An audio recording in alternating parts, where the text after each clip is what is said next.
नमस्कार दोस्तों, मेरा नाम है मनीष कुमार सिंह और आप देख रहे हैं 4 पीएम महाराष्ट्र। दोस्तों, महाराष्ट्र में एनडीए और महायुति के भीतर भयंकर आग लगी हुई है। दरार जो है वो मोटी-मोटी दरारें जो है वो पड़ती दिखाई दे रही हैं। कारण है बीजेपी के लाख मना करने के बावजूद भी अजीत पवार की एनसीपी ने नवाब मलिक को मानखुर्द से टिकट दे दिया है। अब दोस्तों, आपको पता होगा, अगर नहीं पता तो मैं बता दूं थोड़ा सा डिटेल में कि देवेंद्र फडणवीस सख्त खिलाफ थे कि किसी भी कीमत पर नवाब मलिक को टिकट ना दिया जाए और कई सारे बीजेपी के नेता ये बात कहते नजर आ रहे थे कि नवाब मलिक को टिकट जो है वो नहीं दिया जाएगा। और लेकिन इतना कुछ होने के बावजूद भी बीजेपी की जो दबाव वाली रणनीति थी अजीत पवार पे कि उन पर दबाव बनाया गया था कि नवाब मलिक को टिकट ना दिया जाए, उसके बावजूद भी अजीत पवार ने नवाब मलिक को मानखुर्द से टिकट दे दिया है। अब इसको लेकर के बीजेपी के नेता भड़के हुए नजर आ रहे हैं दोस्तों, क्योंकि ये एक ऐसी बैठे बिठाए विपक्ष को मुद्दा मिल गया है जिस पर अब विपक्ष जो है वो महायुति को, खासकर बीजेपी को घेर रहा है। अब देखिए दोस्तों, जब नवाब मलिक पर दाऊद से संबंध होने के आरोप बीजेपी के नेताओं की तरफ से लगाए गए थे, कई सारे प्रूफ देने की बात जब कही जा रही थी, उन पर कार्रवाई की गई थी नवाब मलिक पे, तब यही देवेंद्र फडणवीस और बीजेपी के कई सारे बड़े नेता उनके खिलाफ कई सारे आरोप लगा रहे थे, कई सारे दोष जो है वो मर रहे थे और ये भी कह रहे थे कि ऐसे जो उसका कनेक्शन अंडरवर्ल्ड से हो उसे हम टिकट नहीं देंगे। ये तमाम बातें हुई, लेकिन अब जो बातें हो रही थी उसके उलट अजीत पवार ने, क्योंकि महायुति गठबंधन का हिस्सा है, और उन्होंने नवाब मलिक को टिकट दे दिया है। अब इस पर बीजेपी की भारी फजीयत हो रही है, भारी जो है उन पर अब जिस तरीके से जो एमबीए गठबंधन है उनके नेताओं ने बीजेपी को घेरना शुरू कर दिया है। बीजेपी को पता है कि ये ऐसा समय है जब एक गलत मैसेज अगर जनता के बीच जाता है तो उन्हें बहुत नुकसान हो सकता है। आदित्य ठाकरे ने भी ये बात कही कि क्या हुआ उन बातों का जिसके बारे में दम भरा करते थे बीजेपी के नेता कि अंडरवर्ल्ड से जिनके संबंध, हम उनको टिकट नहीं देंगे, ऐसे नेताओं को हम खड़ा नहीं करेंगे चुनाव में। फिर उन सब बातों का क्या हुआ? अब तो पार्टी में भी है और पार्टी महायुति में भी है और उनके टिकट पे चुनाव भी लड़ रहे हैं। तो कई सारी ऐसी बातें हैं। अब एमबीए के नेता जो है वो महायुति और बीजेपी को घेरने में लग गए हैं। अब इसमें बात ये फंसती है दोस्तों कि देवेंद्र फडणवीस आज से नहीं बल्कि बहुत पहले से कई सारी कार्रवाई जो है उन्होंने करवाई थी नवाब मलिक पर। उसके बाद ये भी देखा गया कि जब लोकसभा चुनाव संपन्न हुए थे, उसके बाद नवाब मलिक अजीत पवार से मिलने जब पहुंचते थे, तब बीजेपी के खेमे में हलचल मचती थी और बार बार ये खबर निकल के आती थी कि बार बार बीजेपी की तरफ से ये कहा जा रहा है कि किसी भी कीमत पर नवाब मलिक को जो है वो टिकट ना दिया जाए। लेकिन इतना सब कुछ करने के बावजूद भी अजीत पवार ने मानखुर्द की विधानसभा सीट से नवाब मलिक को टिकट दे दिया है। अब दोस्तों, इसमें देखिए फायदा उठाने की बात अब मैं कर रहा हूं कि विधानसभा चुनाव में फायदा लेने की बात में सबसे आगे कौन आया है। अब इस झगड़े झंझट में ये जो विवाद चल रहा है, इसमें एकनाथ शिंदे ने अपना प्रत्याशी मानखुर्द सीट से खड़ा कर दिया है। अब एक तरफ तो अजीत पवार के एनसीपी के नवाब मलिक हैं और दूसरी तरफ एकनाथ शिंदे के उम्मीदवार।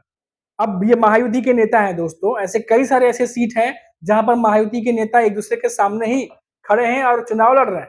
उनमें से अब एक मानखुर्द भी ऐसा बन गया है और एकनाथ शिंदे को ये लग रहा है कि जो दबाव की राजनीति है, जो एक तरीके से जो इमेज बनने और बिगाड़ने का खेल चल रहा है, इसमें उन्हें फायदा पहुंच सकता है। और बिना देर किए उन्होंने मानखुर्द सीट से एकनाथ शिंदे की जो शिवसेना है वहां से उनकी पार्टी से उम्मीदवार खड़ा कर दिया दोस्तों। अब ये लड़ाई कांटे की बन गई है और जाहिर सी बात है कि बीजेपी जो है वो एकनाथ शिंदे की जो शिवसेना के जो वहां से उम्मीदवार है उनको सपोर्ट करेगी और उन्हीं के नेता जो है उन्हें जिताने के लिए काम करेंगे। लेकिन अगर नवाब मलिक मानखुर्द से जीतते हैं तो क्या समीकरण होंगे, हार जाते हैं तो फिर क्या समीकरण होंगे। और ऐसे में अजीत पवार ने बीजेपी के लिए एक मुश्किल खड़ी कर दी है, भारी फजीयत खड़ी कर दी है महाराष्ट्र की राजनीति में कि अब एमबीए के नेता जहां भी मीडिया जो इंटरेक्शन हो रहे हैं, इंटरव्यूज हो रहे हैं, वहां खुलकर बीजेपी पे हमला कर रहे हैं। नवाब मलिक वाले मसले पर बीजेपी को घेर रहे हैं और बीजेपी के पास इसका कोई जवाब भी नहीं है दोस्तों। बुरी तरीके से बीजेपी घिर गई है और इस फजीहत की वजह से बीजेपी के नेता नाराज नजर आ रहे हैं। ऐसी खबरें आ रही हैं कि बीजेपी के भीतर बहुत बड़े बड़े जो नेता हैं, दिग्गज नेता, वो अजीत पवार से नाराज हो गए हैं इस फैसले के खिलाफ। और अब भीतर ही भीतर बहुत ही भयंकर तरीके से दरार पड़ चुकी है।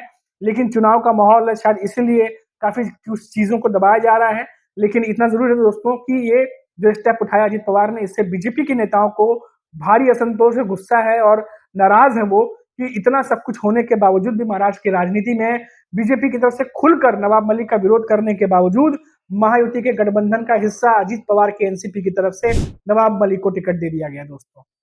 तो ये बैठे बिठाए बीजेपी के लिए बहुत बड़ी फजीयत हो गई है।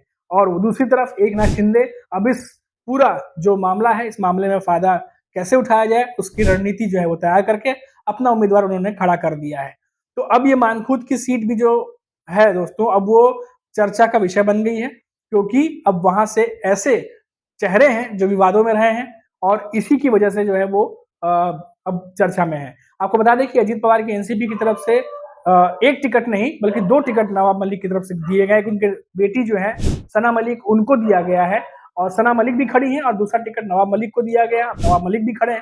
हमने देखा कि नामांकन जब वो भरने जा रहे थे तो पूरे अपने शक्ति प्रदर्शन के साथ अपने समर्थकों के साथ नवाब मलिक नजर आए और वहां मीडिया इंटरेक्शन भी हुआ जहां वो धन्यवाद देते हुए नजर आए अजीत पवार की एनसीपी को और उन्होंने कहा कि मैं खड़ा हूं, मुझे खुशी है और हम जीत करके आएंगे, ऐसा उनको पूरा विश्वास है।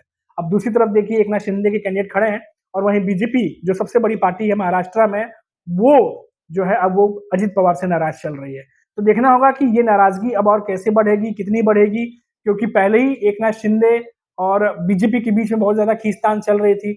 बात दिल्ली तक पहुंच गई थी, अमित शाह तक पहुंच गई थी, फिर अमित शाह की मध्यस्थता के बाद कई सारी सीटों पर फैसला हुआ और उसके बाद अब देखा जा रहा है कि जो अजीत पवार ने मुसीबत खड़ी कर दी है बीजेपी के लिए, एक बार फिर से बीजेपी के लिए भारी फजीहत और बैठे बैठाए विपक्ष को मुद्दा दे दिया है। तो अभी के लिए फिलहाल इतना ही दोस्तों, फिर लौटेंगे तो बात करेंगे महाराष्ट्र की किसी बड़ी खबर पर।